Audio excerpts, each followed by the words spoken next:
I think I'm officially old. Uh, I think I became old when I could finally look back on something from a decade ago and remember myself as an adult. I think that's when it really hit me how long it's been since I was a kid. The reason I'm feeling old today is that the Wii is 10 years old now. Today is the Wii's 10th anniversary. It has been out for a decade. Just something about the word decade is just like you have centuries, 100 years, and the next thing you split it up and you get decades, pieces of a century. Just something about that always just that's really where I'm at right now. That's why I feel it's just like, oh my gosh, it's been a decade since I've been a kid. Hold on, I'm having a little existential crisis here. It'd feel weird to let this milestone go by without saying something. And if I were to do a true retrospective of the Wii, it would be like 2 hours long or something like that. So I kind of just want to focus on that launch, on that date. Well, not just the date 10 years ago, but the whole entire launch. Just my first experiences with the Wii and how it made me feel a whole decade ago. It's such an interesting piece of gaming history, you know? Just that's why I really do feel like I could talk about it for ages. It's just such an unusual system that caused such unusual feelings and reactions, and it's interesting for me being a system that I really enjoyed, but was the first time that Nintendo put out a system that I felt was lacking in the game department. Just the number of awesome software titles, where I was just like, this doesn't have a whole lot of games that I like.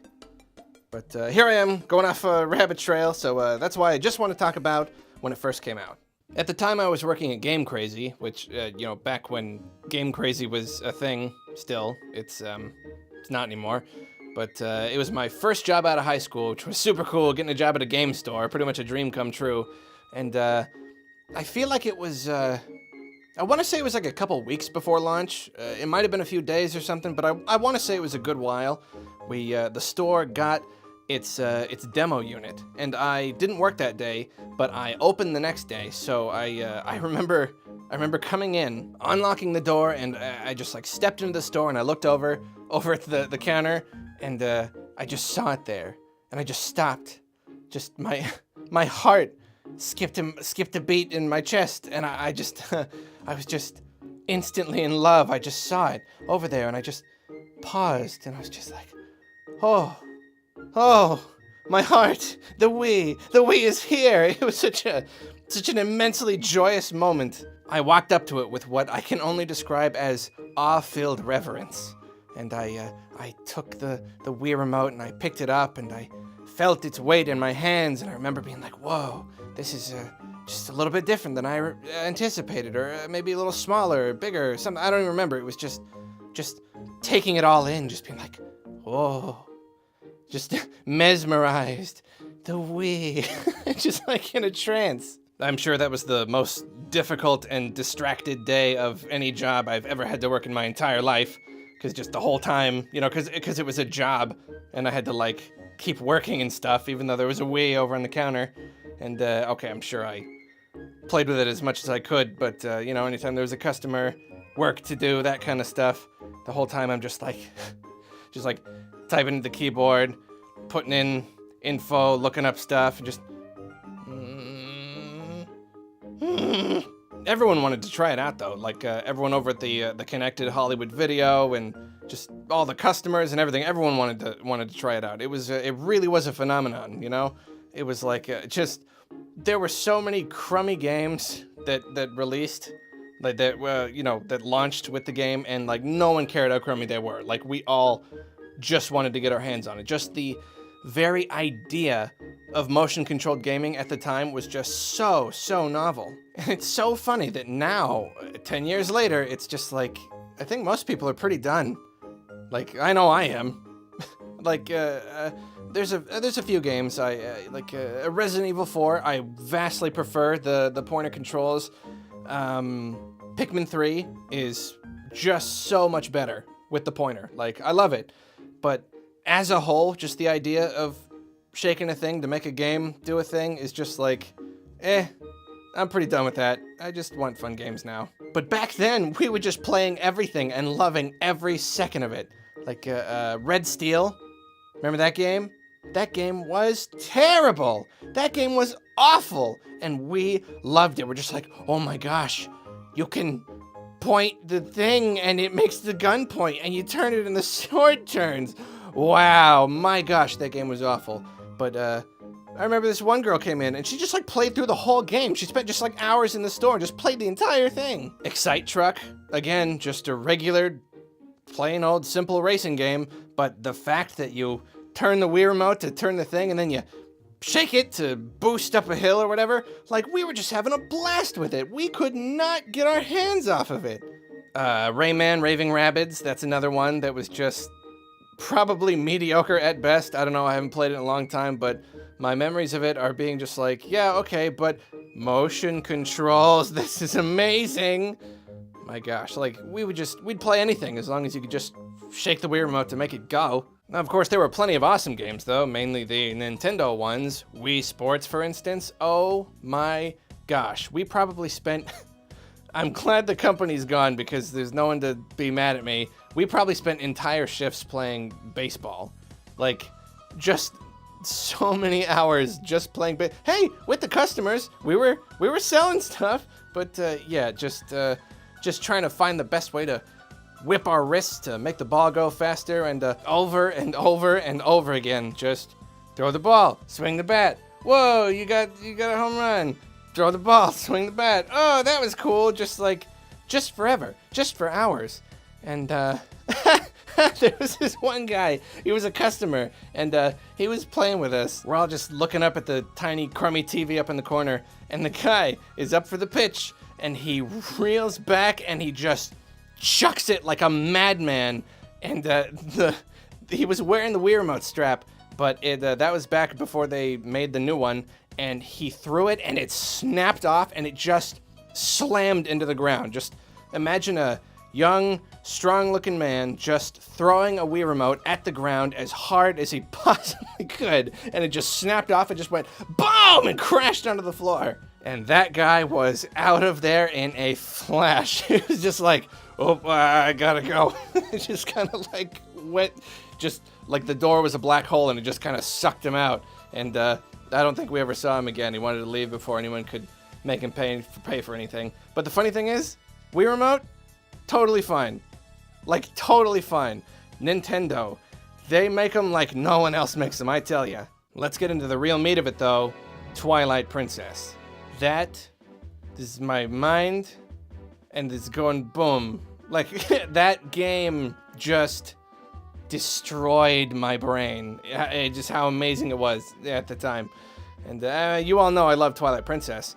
And now I love it more just like as the game itself, but at the time, the motion controls were just...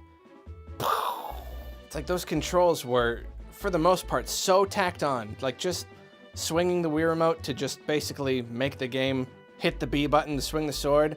And there was the pointing and stuff, which I loved and I still love, but the sword fighting was just hitting the B button by swinging the sword instead, which is totally dumb. But at the time, it's like no game other than that had really tried to immerse me before, you know?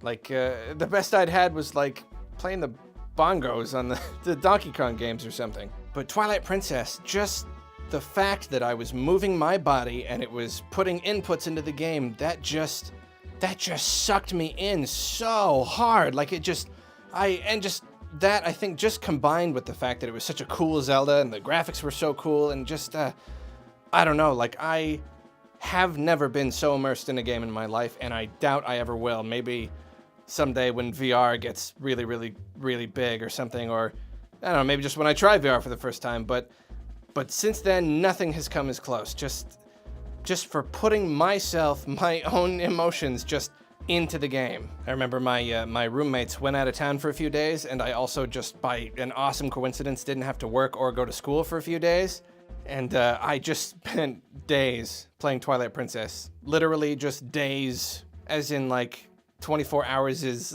like playing that game. Like, I know at least on one day, I played for 12 hours of the 24-hour period, and it was just nothing. I didn't even blink. It just it was just so easy to just get lost in that game. Like, I think I would have been really into the game and really loved it anyway, like even if I didn't have the motion controls, but I don't know, it's like just having them just unlocked something in my brain, just unlocked something emotionally and just allowed me to just put myself in there. And it's funny because at first I wanted to get the GameCube version, which, you know, came out a couple weeks later, because I was just scared of not liking the motion controls. And then my boss convinced me to go get a copy on launch day, and I was so happy he did, because that just changed everything. I mean, some of the most epic and intense moments I've ever experienced in a video game ever were in Twilight Princess. Like, I remember being so goofily into it that, like, I would just, like, pretend like I was Link, and I was, like, 18 or 19 at the time, yet I was still just, like, I was like a kid playing this. I would, like, for any of the bosses where you had to get on their back and then hit them with a sword while you're on their back, like Morpheal and Argo Rock, I would, like, put my nunchuck hand, like, as though it was holding the thing, and, like, all I had to do was waggle the Wii remote, and it would make Link hit, but, like, I was, like, holding it up in the air and, like, die! I'm, like, holding on, riding Argo Rock as he plummets to the ground, like, It's just totally ridiculous. But it was amazing, though. And, that game and a lot of Wii games get extra points for being the first time that I could play a video game with my arms held at my sides. You know, because the length between the Wii remote and nunchuck, so if you weren't, like, pointing or anything, if you were just shaking but you weren't aiming, you just... like, I remember, like, people would walk into the store and I'd be playing Twilight Princess up on the TV, and I'd be standing behind the counter and they couldn't see my hands because the counter was in the way. So to them, I would just be just sitting there completely still, staring at the TV. And they probably didn't know that I was controlling it because I just looked like this. Man, good times. Like whatever the Wii turned out to be, whatever its successor turned out to be, wherever we are right now, things are so different right now, but just the whole gaming landscape has changed so dramatically. But wherever we are now, just back then, it was a craze. It was something really special. I mean, anyone who was there can remember the Wii was the very definition of the hot Christmas item. I mean, you could not get a Wii for, like, oh my gosh, I feel like they were having stock issues for, like, half a year or a year after it came out or something. Like I think our store got 3 of them. Like 3 units for the entire store at launch. And I got one, and my boss got one, and, like, one good friend customer of the stores got one. And just, like, no one could get them for ages. Like, it was crazy how much people were just nuts about it. Of course, I gotta ask, if you were around, like, where were you when the Wii launched? Like, what were your experiences with it? What were your first impressions? Were you, like, totally blown away with the motion controls like I was, or were you always just kind of like, eh?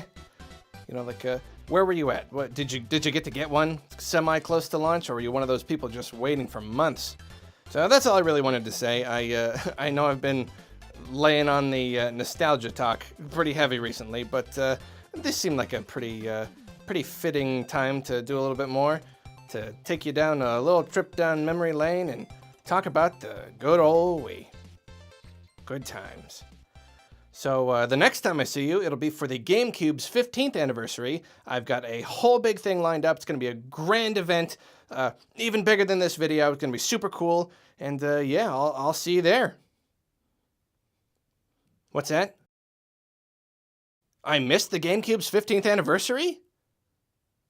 It was yesterday!